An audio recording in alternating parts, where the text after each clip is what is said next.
Olá, sou o Rubens Branco. Vamos conversar novamente sobre a reforma tributária, em que pé ela se encontra no Congresso Nacional. Mais uma vez, havendo dúvidas, entre em contato com o canal que a gente procura esclarecer.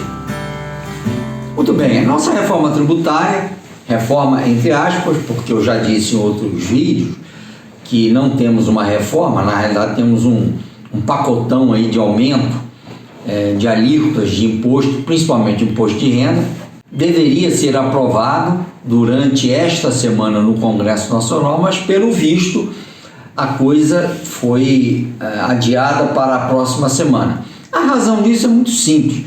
O deputado relator dessa matéria, na realidade, se perdeu completamente. Comprou o pacote entregue a ele pela Receita Federal de aumento de tributo generalizado, teve uma enorme reação da sociedade em geral, um projeto que conseguiu angariar o aspecto negativo de toda a sociedade. Ninguém disse que estava a favor, embora existem coisas boas no projeto, e começou a diminuir a alíquota, aumentar a alíquota, e aí quando diminui a alíquota do imposto de renda da pessoa jurídica, os estados e municípios levantaram o dedinho, porque olha, quem vai perder com a arrecadação, mais do que a União, são os estados e municípios, porque ele está reduzindo a alíquota que é dividida com estados e municípios.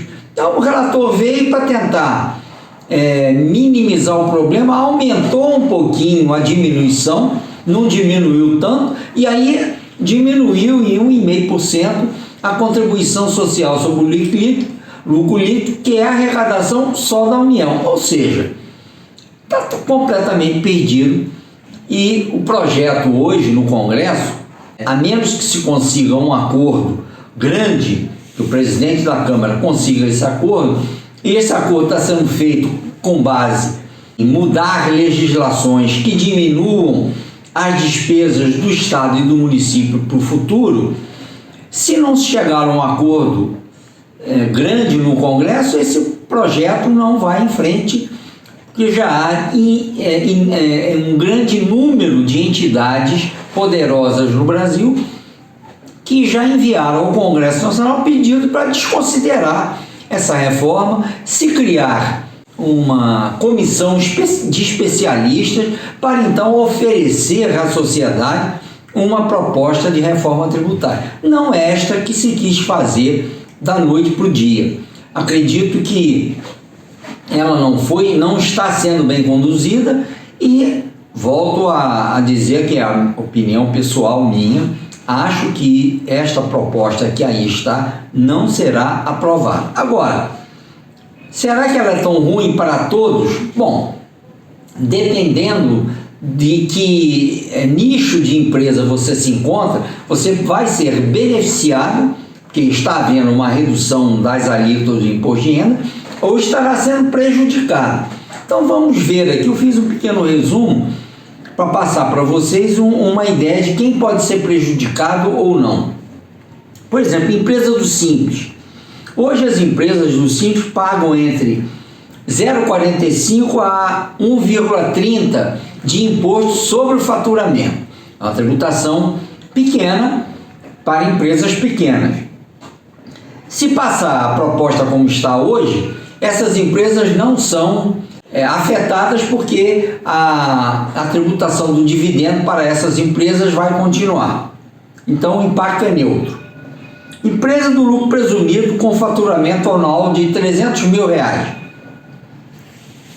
Hoje paga 7,68% de imposto sobre o faturamento, e se a reforma passar, com a diminuição das alíquotas de pessoa jurídica, vai pagar 4,33%. Ou seja, para a empresa do lucro presumido que faturam até 300 mil, vai haver uma queda na carga tributária. Agora, se ela tiver um faturamento anual de 1 milhão, ela hoje paga 8,48% de imposto, 8,48% de imposto sobre faturamento. Se a reforma passar, ela vai cair, vai passar a pagar 5,12% do faturamento. Ou seja, também tem uma redução na carga tributária. Então, estou mostrando que o projeto em si beneficia algumas empresas. Agora, se é uma empresa do lucro real que distribui 100% dos seus lucros, hoje ela paga 34%, que é a alíquota nominal. Se passar a reforma, ela vai passar a pagar 38,8%, ou seja, há um aumento da carga tributária. E se ela, ao invés de distribuir 100%, distribuir só 50% do seu lucro? Isso o governo também não soube adequadamente mostrar. Se uma empresa fatura até 1 milhão, distribuir aproximadamente 50% só do seu lucro, ela hoje paga 34% e com a diminuição das alíquotas do imposto passará a pagar 31,2%, ou seja, tem redução de carga tributária. Agora, no caso dos bancos, é um pouco diferente, porque se o banco distribuir até 50% do seu lucro, ela vai pagar, após a reforma, 36,6% de imposto de renda. Ou seja, para alguns setores, no caso aqui os bancos, passam a pagar mais imposto sim. O que nós temos que verificar é que esta reforma foi feita em cima do laço, em cima da perna, sem participação da sociedade. Não houve tempo para o governo explicar, ou não houve tempo, ou não sei se talvez competência, para se explicar, botar pessoas técnicas especializadas a esclarecer dúvidas lá das pessoas do Congresso, para que possa justificar por que está sendo feito a reforma da forma como está sendo feito. Mas no final das contas, enxugando aí o lenço, enxugando o pano, espremendo tudo, o que sai na realidade é o seguinte: as empresas que distribuem mais de 50% do seu lucro como dividendos vão passar a pagar mais imposto, sim senhor.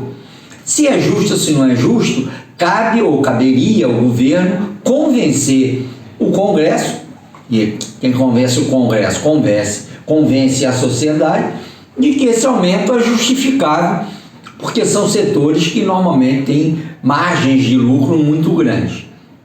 Mas o governo até agora não conseguiu fazer isso.